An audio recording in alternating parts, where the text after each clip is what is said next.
If you're passionate about games and seeking a career in gaming, but don't know where to start, or you're the parent of someone who is, then today we're going to tell you all about a potential profession that might interest you.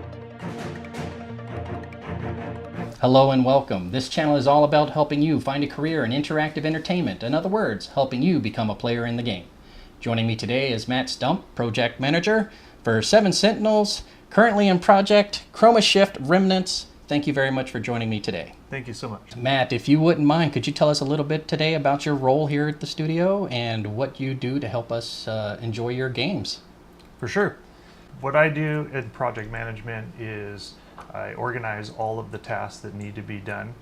That also entails keeping track of how much time it takes, how difficult the project is, how difficult all the tasks are, and ultimately try to prevent any distractions from getting in the way of the developers. So you're making sure everybody stays on point, fulfilling their own duties and roles within the studio, right?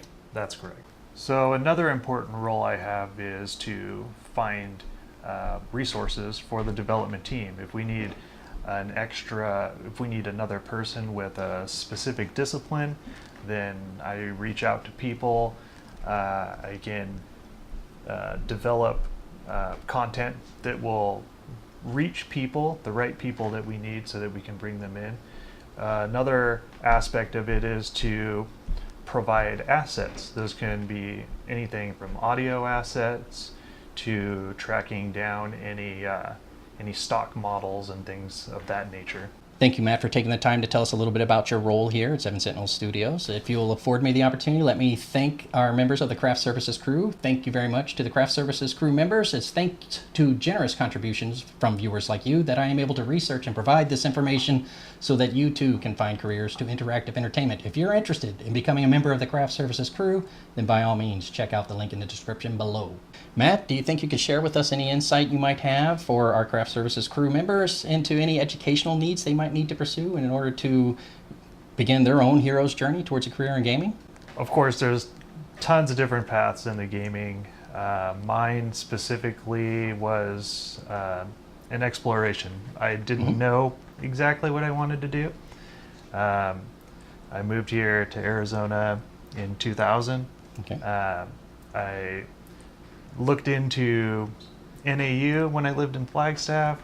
That didn't appeal to me, and eventually I settled on a trade school here in the Tempe area and went there for game development and design. It was a good experience, but ultimately it only focused on small sample sizes of each, I guess, profession. So from there, after we graduated, most of my career has been in retail, and it wasn't until 2015 or so when my partner Leonard, he offered an opportunity. He said, "Hey, let's do this. Like, we just need to commit to this, and let's start making games." This is what we're really interested in. We just either didn't have enough experience to get started, or just not enough resources. Mm-hmm.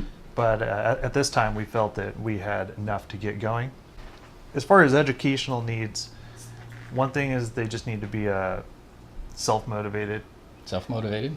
And they also need to be able to self-learn. Okay. Self-learning and self-motivation goes a long way.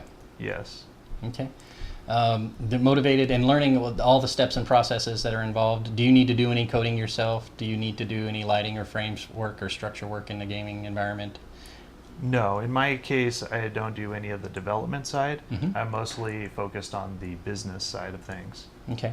So I know in our working together and our communicating back and forth, you handled the logistics of us getting together today. Mm-hmm. Or do you reach out to other outlets, other venues in order to promote your program or promote your project?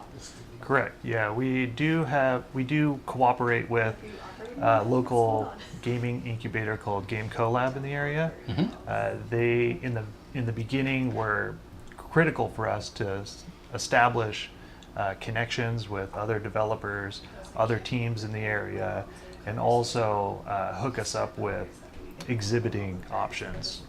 Thank you, Matt, for sharing your experiences with us. The Craft Services crew, I'm sure, are very thankful for that. Be sure to check out their game, Chroma Shift Remnants, coming out when it comes out, still under development, so it'll come out when it comes out, but it looks pretty cool so far. Be sure to check out their webpage, sevensentinels.com. Yep. Coming real soon. Are you looking for any help right now? You said that you gather assets, including human resources. Anybody out there looking for a job? Do you have a position available they could check out your website for? Yeah, absolutely. We're looking for a 3D generalist artist. This person would, in a nutshell, just be making 3D assets, modeling them, and so forth, texturing, that sort of thing. Thank you very much, Matt. I appreciate it. Are you willing to maybe do a little behind the scenes, a little more information about what type of requirements you would ask from this potential employee for some of my Patreons? They'd like to get a little inside information from time to time. Is that okay? Yeah, absolutely. All right, so stick around. If you're interested in a little behind the scenes, go check out the Patreon. My friends, if you found this information helpful or informative, then by all means, please do consider subscribing for more content like this coming real soon. Matt, thank you again for joining me today. Yeah, thank you for having me.